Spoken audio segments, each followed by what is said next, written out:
दोस्तों, स्वागत है आपका अपने YouTube channel knowledge with facts में। इस वीडियो के माध्यम से हम देश दुनिया में हो रही उन घटनाओं के बारे में बात करते हैं जो हमारे एग्जाम पॉइंट ऑफ व्यू से इम्पोर्टेंट हैं। इन घटनाओं के क्रम में हमारी पहली खबर बनी है, कर्नाटक सरकार ने एक ऐप लॉन्च किया। इसका नाम जो है मेघ संदेश होगा। यह वास्तविक समय की जानकारी के साथ साथ बेंगलुरु में बारिश, बाढ़ और तूफान के अलर्ट पर पूर्वानुमान प्रदान करेगा। ऐप को कर्नाटक राज्य प्राकृतिक आपदा निगरानी केंद्र के साथ साथ भारतीय विज्ञान संस्थान और अन्य के साथ विज्ञान और प्रौद्योगिकी विभाग द्वारा विकसित किया गया है। कर्नाटक की बात करें तो ये रहा मैप में कर्नाटक।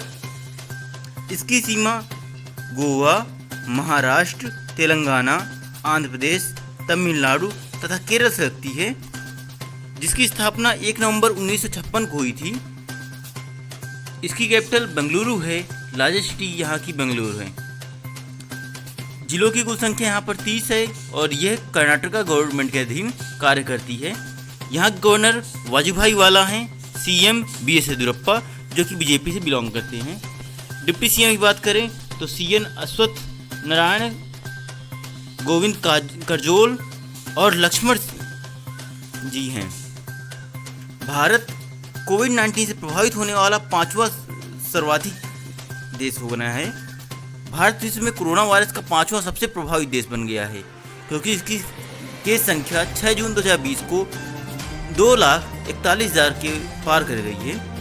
केवल अमेरिका, ब्राज़ील, रूस, स्पेन और यूके में ही भारत की तुलना में अधिक कोरोना वायरस के मामले हैं। भारत ने इटली और उसके बाद स्पेन को पीछे छोड़ते हुए अवांछनीय स्थान पर पहुंच गया है। भारत ने 6 जून 2020 को एक दिन में 9,887 मामले और 294 मौतें दर्ज करके रिकॉर्ड बनाया। भारत की बात करें तो यहाँ कैपिटल है नई दिल्ली। लार्जेस्ट सिटी मुंबई है, जिसको भारत की आर्थिक राजधानी के रूप में जाना जाता है। यहाँ की ऑफिशियल लैंग्वेज हिंदी और इंग्लिश है।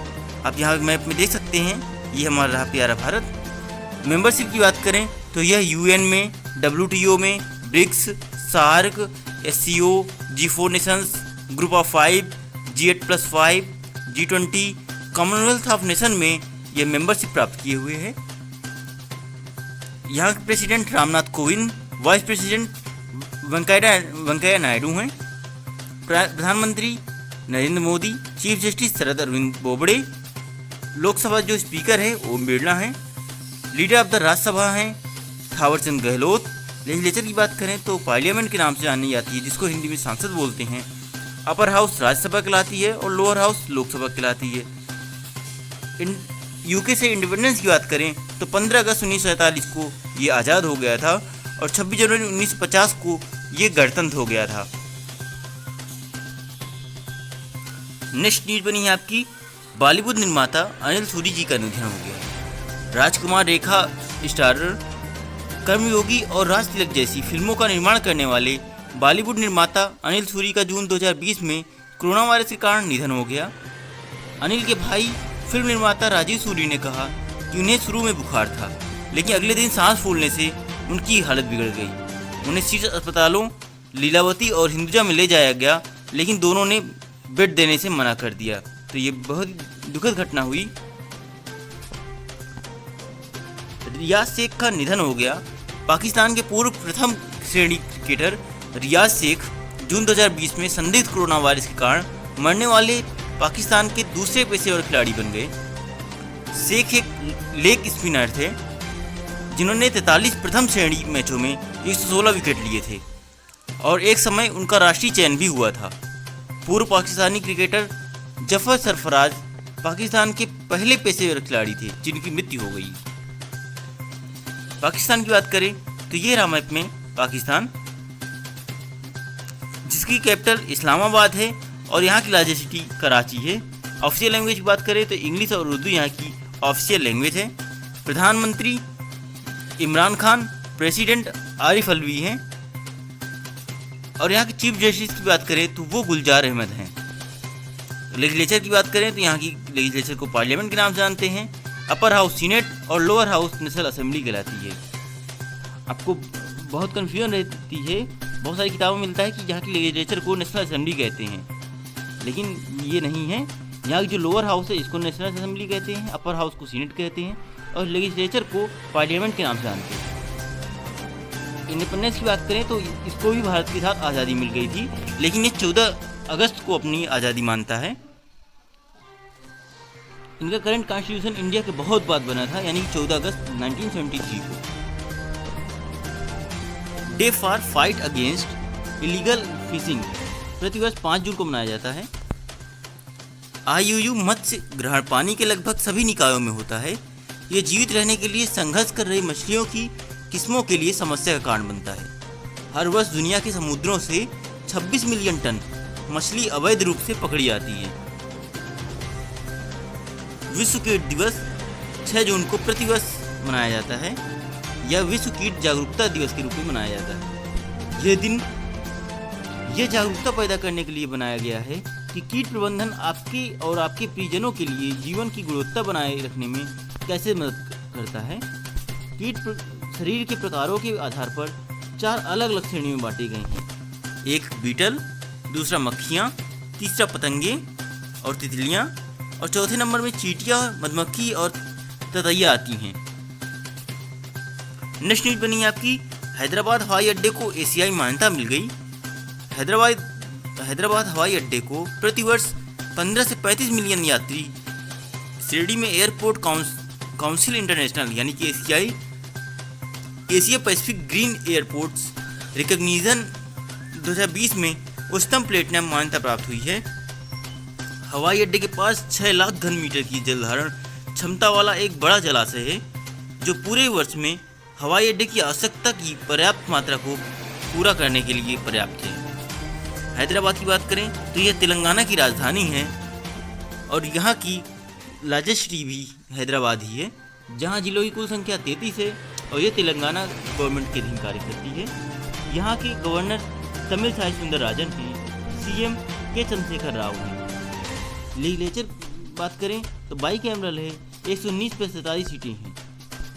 पार्लियामेंट कॉन्स्टिट्यूएंसी की बात करें तो लोकसभा की 17 सीटें, राज्यसभा की 7 सीटें उपस्थित है। और यहाँ के जो हाई कोर्ट है तो high court of the state of Telangana Hyderabad में लगता है। 2012 से 19 के दौरान भारत ने खो दिए 750 बाघ। इन 7 वर्षों में अवैध शिकार और अन्य कारणों से पिछले लगभग 7 से 8 वर्षों में देश में 750 बाघों की मौत हो गई। मध्य प्रदेश में 173 पर सबसे ज़्यादा दुर्घटनाएं हुई। इन बाघों की कुल मृत्यु में से 369 की प्राकृतिक कारणों से और 168 की अवैध शिकार के कारण मृत्यु हुई। NTCA यानी जो नेशनल टाइगर कंजर्वेशन अथॉरिटी है द्वारा ये डेटा पेश किया गया है।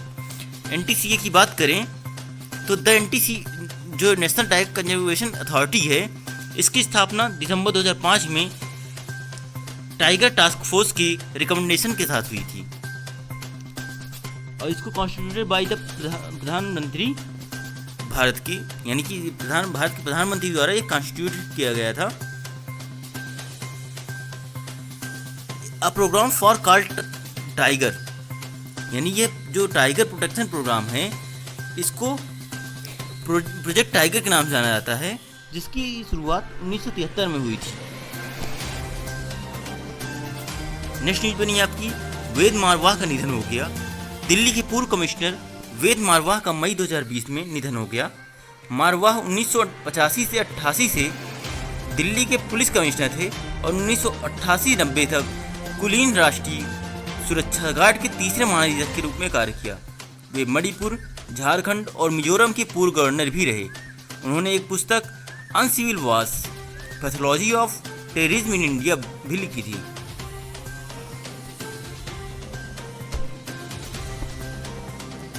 जियो में 9.9% हिस्सेदारी प्राप्त करेगा फेसबुक एक नई संस्था जादू होल्डिंग्स LLC के द्वारा नियामक दस्तावेज के माध्यम से मई 2020 में घोषित जियो प्लेटफॉर्म्स में 9.9% हिस्सेदारी का अधिग्रहण करेगा। अप्रैल 2020 में फेसबुक ने जियो प्लेटफॉर्मों में $5.7 बिलियन यानी कि लगभग 43,574 करोड़ रुपए के निवेश की घोषणा की थी। भारतीय प्रतिस्पर्धा आयोग को सौंपे गए एक प्रस्ताव के अनुसार जादू होल्डिंग्स LLC, फेसबुक INC की एक अप्रत्यक्ष रूप से पूर्ण स्वामित्व वाली सहायक कंपनी है। फेसबुक की बात करें तो इसके founder mark Zuckerberg, Andrew McCallum आदि हैं।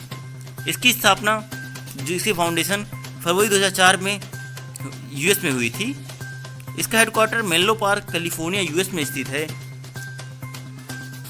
इसकी सब्सिडीज की बात करें तो WhatsApp, Onavo, LiveRail, Oculus VR, private core, Facebook Ireland limited आदि इसकी सहायक कंपनियां हैं।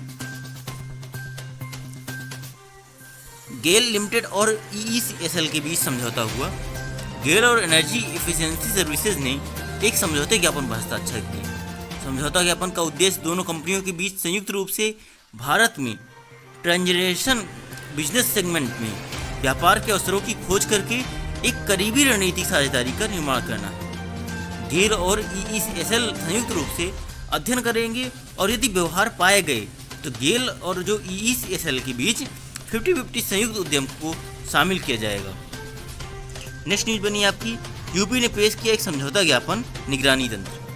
उत्तर प्रदेश ने एक समझौता ज्ञापन निगरानी प्रणाली शुरू की है। इस कदम का उद्देश्य इच्छुक निवेशकों के लिए निवेश प्रस्तावों को बेहतर तरीके से लागू करना है और हस्ताक्षरित समझौता ज्ञापनों पर बेहतर नज़र रखना है। इसके लिए राज्य का एक नया एमओयू ट्रैकिंग पोर्टल लॉन्च करने जा रहा है, जो कि इसकी एकल खिड़की प्रणाली निवेश मित्र के साथ एकीकृत होगा। उत्तर प्रदेश की बात करें तो यह कुल 8 राज्यों और केंद्र शासित प्रदेशों के साथ सीमा साझा करता है। साथ ही साथ ये नेपाल के साथ इंटरनेशनल सीमा साझा करता है।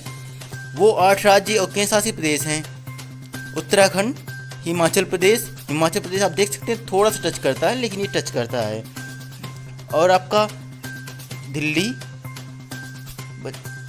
राजस्थान, मध्य प्रदेश, हरियाणा, छत्तीसगढ़, झारखंड तथा बिहार। कैपिटल की बात करें तो यहाँ की कैपिटल लखनऊ है, जिसकी स्थापना 24 जनवरी 1950 को हुई थी। जिलों की कुल संख्या 75 है।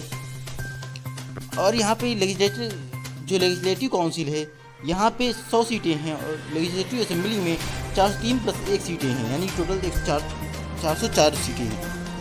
लोकसभा की 80 सीटें हैं और राज्यसभा की 31 सीटें हैं।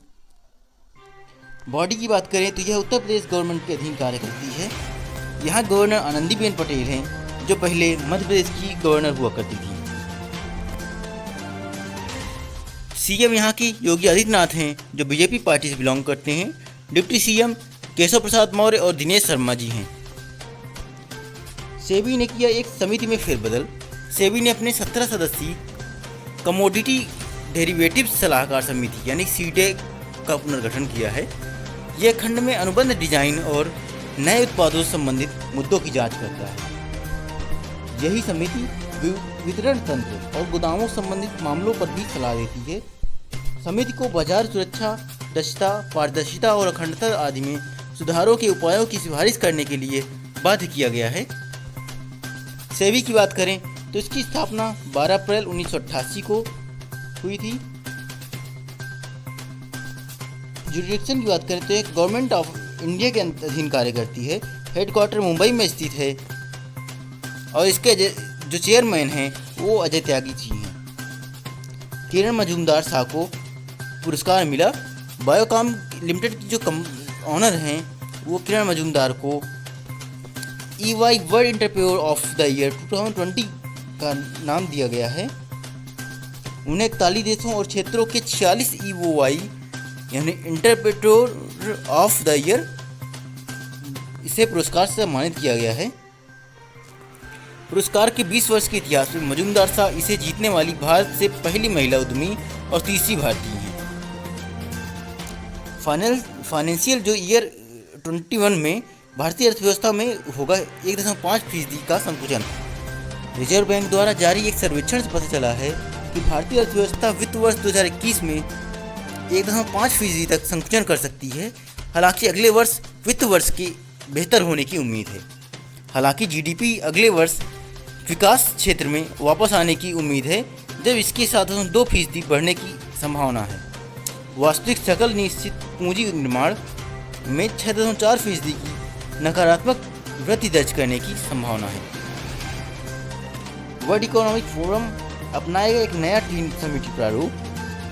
WEF जनवरी 2021 में अपनी अगली वार्षिक जो दावोस में बैठक के लिए द ग्रेट रीसेट की विषय वस्तु के साथ एक नया ट्विन समिति प्रारूप अपनाएगा। कोरोना वायरस महामारी हाल्ट के पहले 21-24 जनवरी 2020 से आयोजित होने वाली 50वीं वर्ल्ड इकोनॉमिक फोरम वार्षिक बैठक 2020 में आखिरी हाई प्रोफाइल सभाओं में से एक थी। वर्ल्ड इकोनॉमिक फोरम की बात करें तो इसका मोटो है committed to improving the state of the world, जिसकी फॉर्मेशन जनवरी 1971 में अभी से लगभग 49 वर्ष पहले हुई थी। इसके फाउंडर क्लॉस स्कॉब हैं। यह एक नॉन प्रॉफिट ऑर्गेनाइजेशन है। इसका उद्देश्य international organisation for public private cooperation है, जिसका हेडक्वार्टर स्विट्जरलैंड में स्थित है। आप यहाँ पे देख सकते हैं ये इसका हेडक्वार्टर है। रीजन साइड की बात करें तो पूरे विश्व में कार्य करता है। इसकी ऑफिशियल लैंग्वेज इंग्लिश है और इसके जो चेयरमैन हैं क्लॉस स्कॉब है। तो दोस्तों, अगर ये वीडियो आपको पसंद आई हो तो प्लीज़ वीडियो को लाइक करें, चैनल को सब्सक्राइब करें और अपने दोस्तों के साथ जहाँ भी इस वीडियो को शेयर कर सकते हैं शेयर करें। धन्यवाद।